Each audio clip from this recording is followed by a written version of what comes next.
When you imagine the roar of the Colosseum, you probably picture armored men, tall, scarred, sweaty, under the Mediterranean sun, swords gleaming, shields raised, and the crowd thundering with applause or jeers. Yet tucked into Rome's vast and layered history, scattered through a few fragile inscriptions and hesitant references in Roman literature, lies a quieter, stranger truth. Women also fought in the arena. These female gladiators, known as gladiatresses, were rare, considered curiosities, and often dismissed even in their own time. But their existence reminds you that history is full of overlooked fragments, where something seemingly extraordinary happened in the middle of ordinary life, and then was allowed to fade almost into silence. The Romans were excellent record keepers, yet frustratingly inconsistent. They catalogued laws, trade agreements, and temple donations in painful detail. But when it came to women in the arena, what survives is more rumor than record. Most of what we know comes from faint inscriptions, scattered anecdotes from Roman historians, and a handful of carved reliefs. Still, even scraps of history can tell you something about how people lived and how others viewed them. You have to start with what gladiatorial combat meant to Rome. By the time female gladiators appear in the record, the games had been running for centuries. Originally tied to funerals, where men fought to honor the dead, the spectacle grew into a massive public industry of entertainment, funded by politicians eager for votes or emperors anxious to secure popularity. Thousands of gladiators fought, each year trained in specialized schools, each representing a particular style: the heavily armed scuter, the nimble Retiarius with his net and trident, or the wild Mirmillo with his fish-shaped helmet. Audiences knew the difference, the way modern sports fans know the difference between a striker and a goalkeeper. Into this structured world came women, but almost as an afterthought. Writers such as Juvenal sneered at wealthy Roman women who wanted to train like gladiators, calling them unfeminine and decadent. The historian Cassius Dio described women appearing in staged games under Emperor Domitian in the late 1st century CE, noting that they fought by torchlight in novelty night games. That little detail, the torches, tells you something about how the Romans viewed the female fighter. They weren't placed on the sand in the heat of the day alongside the men. They were set apart, illuminated at night, turned into spectacles, not for martial skill, but for strangeness. The novelty was the point. Still, novelty requires effort. Women trained, they armed themselves. In Halicarnassus, an ancient city in Asia Minor, an inscription honors to women named Amazon and Achillea, described as gladiators who fought bravely and earned the admiration of the crowd. Their chosen stage names borrowed from myth, from warrior women who defied men in Greek legend, hint at how Roman audiences understood them. A female gladiator was not simply a fighter. She was cast as a living echo of myth, an Amazon brought to life for the crowd's amusement. What daily life looked like for these women is much harder to reconstruct, but you can infer some things. Gladiators of all genders typically lived in ludi training schools where they were fed, drilled, and housed under strict conditions. They learned to fight with wooden practice swords before being allowed steel. They ate a high carbohydrate diet of beans and barley porridge to build bulk. They trained under harsh masters who ensured they were disciplined enough to survive in the arena. If women were part of this system, they likely endured the same daily grind.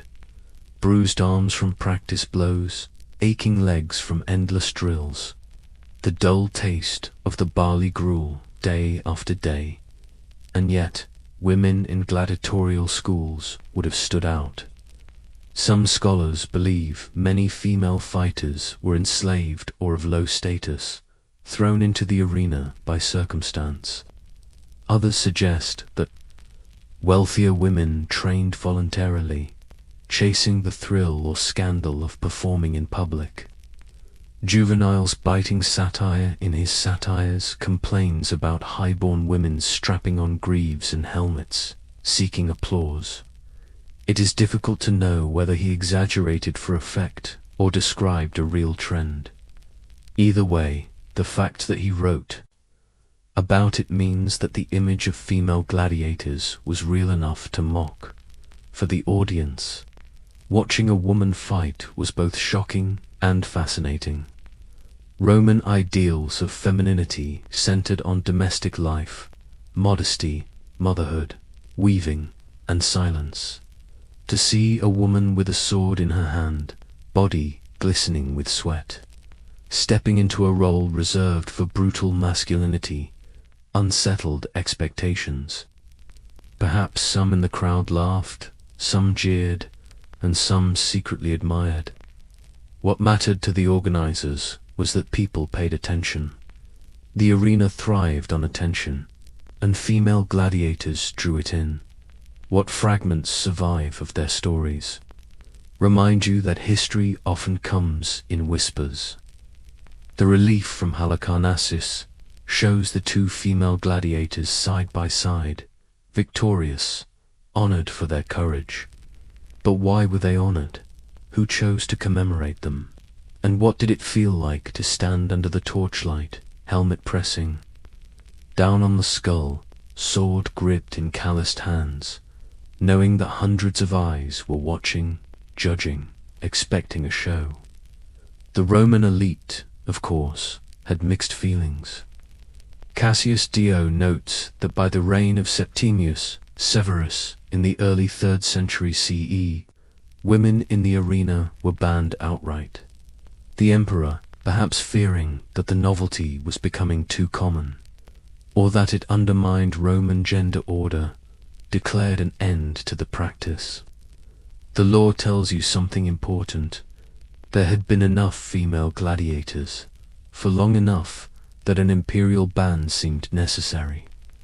What does it mean that women fought in the arena only to be erased almost as soon as they appeared? Why do we remember the names of famous male gladiators like Spartacus, but forget those of Amazon and Achillea? Was it because they were truly rare, or because Roman historians found them unworthy of notice? And if the Colosseum could echo with the sound of women's swords clashing, however briefly, what does that say about how much else in history we have forgotten details that once burned bright under torchlight, now only faint scratches on stone? When you left off, you were standing in the torchlit arena, watching the faint outlines of women with helmets and shields take their place in Roman spectacle. Their names Amazon and Achillea remain only because stone happened to preserve them. Yet, if you step back from that flickering image, you start to notice the broader fabric in which they lived, the gritty, repetitive, and often overlooked realities that surrounded the gladiatorial world. To understand the female gladiators, you have to step into the world of the gladiator schools themselves, because these were not glamorous places. They were a blend of prison, barracks, and training camp.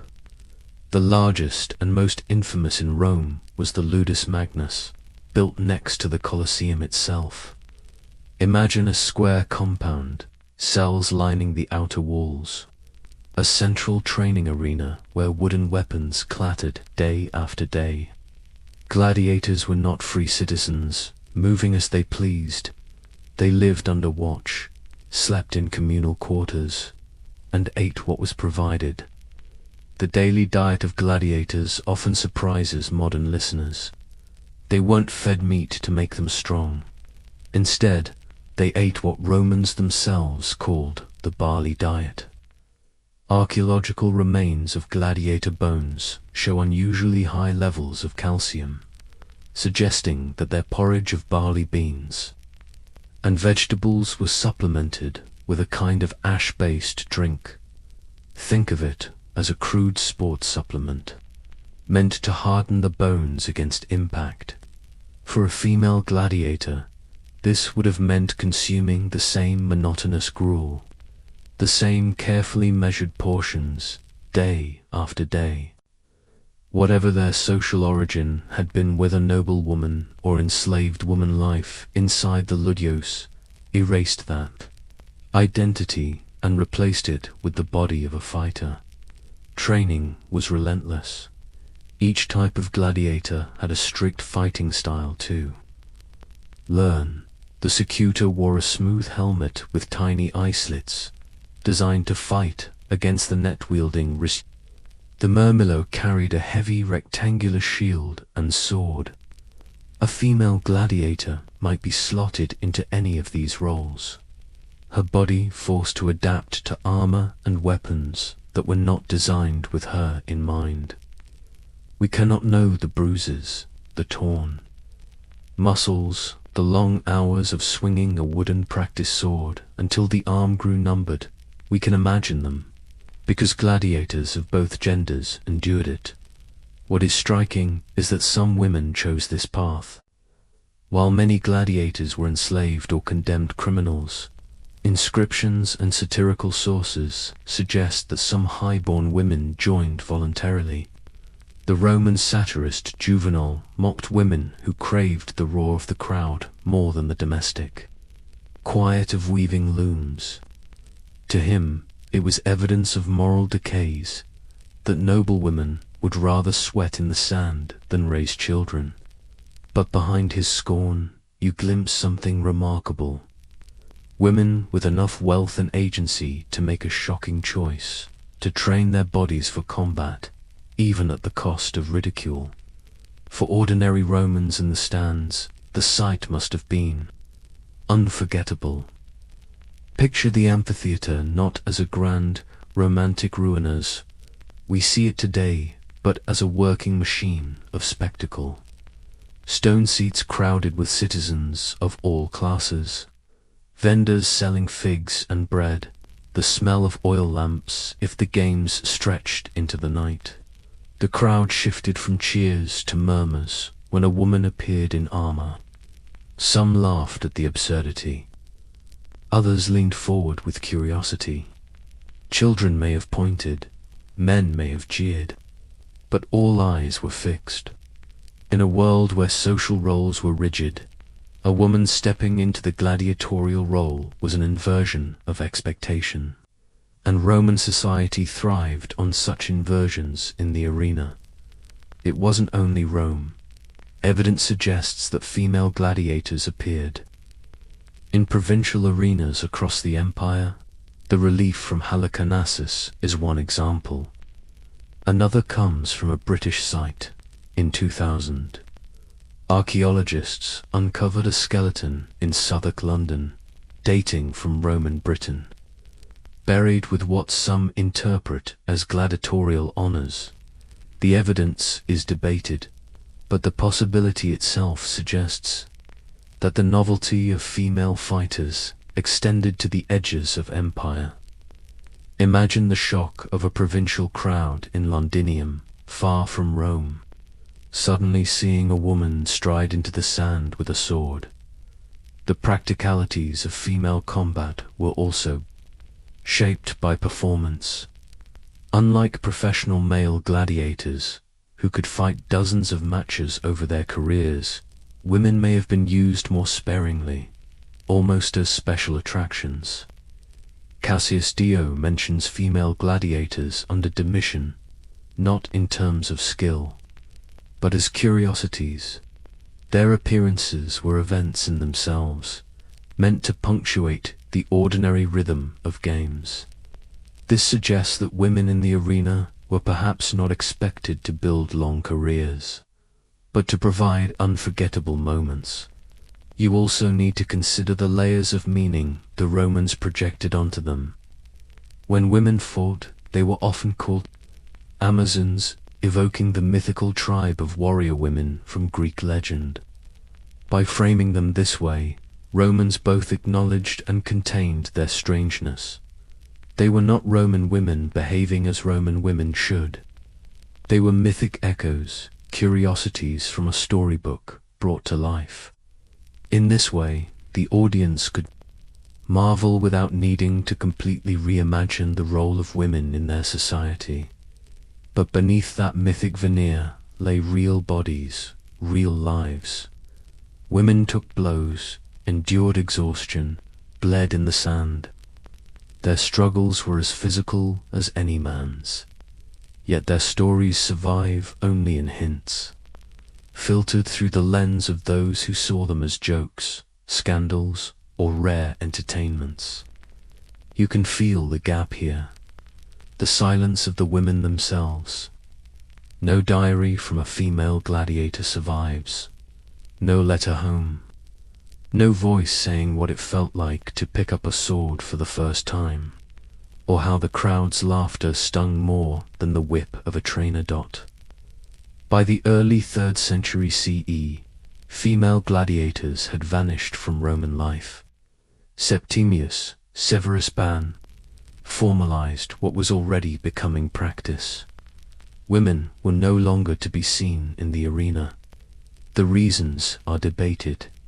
Some argue that the emperor sought to reinforce moral order, to clamp down on what he saw as decadent amusements. Others suggest that the ban was part of a broader effort to regulate the games, which had grown costly and unwieldy. Whatever the reason, the effect was the same. Female gladiators were written out of Rome's future, and so they slipped into obscurity. The Colosseum continued to host battles, but only men filled its sand. Writers no longer mentioned women fighting. In time, the very idea became unbelievable to later generations, as though it had been a rumor rather than a fact. Only in scattered carvings, satirical verses, and dusty inscriptions do they re-emerge. You might wonder why Rome, a society so meticulous about documenting its grandeur, allowed these women to vanish so easily. Was it embarrassment? Was it indifference? Or was it simply that those who recorded history did not think the women worthy of remembrance? What is left are fragments, which leave you with questions more than answers. How many female gladiators truly existed? Did they ever win their freedom, as some male gladiators did? Did they form bonds of camaraderie inside the training schools, or were they isolated novelties among men? History does not tell you. It leaves you standing in the torchlight again, staring at the outlines of Amazon and Aquileia carved in stone, wondering what flesh and blood lives lay behind those names, and if a society as vast and literate as Rome could nearly erase the memory of women who fought in its greatest arenas. How much else has been forgotten, how many lives, how many only in silence. When you reach the end of the trail of evidence about female gladiators, you realize how little there is. A handful of inscriptions, a carved relief, some satirical commentary, a passing remark from a Roman historian, then silence. The silence itself becomes part of the story, perhaps even the most telling part. Because when you think about what Rome chose to preserve and what it allowed to vanish, you begin to understand not only what female gladiators meant in their own time, but also what their erasure reveals about power, memory, and the way societies write their own histories. The games themselves endured for centuries, and so did their memory. The Colosseum still stands as a broken skeleton of stone, visited by millions of people every year. Its arches rising above modern Rome like a reminder of human obsession with spectacle. We know more about the architecture of the amphitheaters than we do about the women who fought within them. We know the dimensions of the Colosseum, the number of seats, the arrangement of trapdoors, even the species of animals released in its spectacles. But when it comes to the lives of the few women who strapped on helmets, the details thin to almost nothing. Part of the reason lies in who controlled the narrative. History in Rome was largely written by men of the elite, senators, historians, philosophers. They were not interested in the voices of women, much less women who stepped outside traditional roles. When Juvenal mocked aristocratic women who fought in the arena, he was writing not to preserve their lives, but to ridicule them. His satire survives because he was a respected writer. Their actions survive only as the subject of his contempt. This imbalance explains why so much of history feels incomplete. It's also worth remembering that gladiators of any gender often occupied a strange space in Roman society. They were at once despised and adored. A gladiator could be treated as property, yet also become a celebrity. Crowds cheered their names. Graffiti across Pompeii records adoration for fighters. Some gladiators earned freedom after years of service. But in elite Roman culture, gladiators were still considered infamous people stripped of civic honor, outside the normal protections of status. For a woman to step into that role, whether voluntarily or through coercion, meant accepting a double burden: the dishonor of being a gladiator and the shame of abandoning Roman ideals of womanhood. And yet, the fact that some women still fought suggests that these boundaries were not as fixed as they seem. For every senator shaking his head in disgust, there must have been spectators cheering. For every historian who dismissed them, there must have been moments when the crowd gasped at a well-placed strike or erupted at the outcome of a duel. Otherwise, female gladiators would not have existed at all. Spectacle required an audience, and an audience requires interest. What makes their story quietly powerful is not that they reshaped Roman society, they did not, but that they slipped through its rigid categories, however briefly. A Roman woman was supposed to be modest, quiet, and tied to the home. A gladiator was supposed to be male, brutal, and bound to the sand. A female gladiator embodied neither role cleanly. She was an interruption, a reminder that human lives rarely fit neatly into the rules societies create for them. The ban under Septimius Severus, issued in the early 3rd century CE, is a good example of this tension. Officially, women were barred from the arena, but laws rarely appear without cause. A law against female gladiators means that there were enough of them to bother the authorities. They had become visible enough to warrant suppression. The law tells you less about the women themselves and more about Rome's anxiety to control the story of itself. The disappearance of female gladiators is part of a larger pattern in Roman history. The way women's labor, contributions, and presences were minimized in official accounts. We know that women ran taverns, traded in markets, managed estates, wove clothing for soldiers, and even influenced politics through their families. Yet, their names and details vanish far more often than those of men. Female gladiators are simply the most dramatic example of this forgetting. Their existence was spectacular, their erasure swift. What is left is not enough to tell you what it felt like to be one of them, but enough to raise questions. Did Amazon and Achillea feel fear before stepping into the arena, or did adrenaline carry them forward? Were they proud of the applause they won, or ashamed of the ridicule? Did they see themselves as gladiators first, or as women playing roles imposed on them? The stones do not answer. You are left to imagine the sweat on their brows, the weight of the helmet, the sting of dust in the torchlight. There's also a quiet lesson here about how history is built. What survives is often not what was most common, but what was most convenient to record. A senator had no reason to record the daily routine of a female fighter. A stone carver might inscribe their names only if a patron paid for it. Chance determined survival. A relief buried in Halicarnassus, a satire preserved in a manuscript, bones uncovered in a London grave. The rest, perhaps hundreds of lives, disappeared. That fragility of memory is why the story of female gladiators matters even in its incompleteness. It reminds you that history is not a perfect mirror of the past. It is more like a torchlight arena. The beam illuminates what those in power wanted to be seen, while the rest is swallowed by shadow. And in the end, what do you make of the shadows?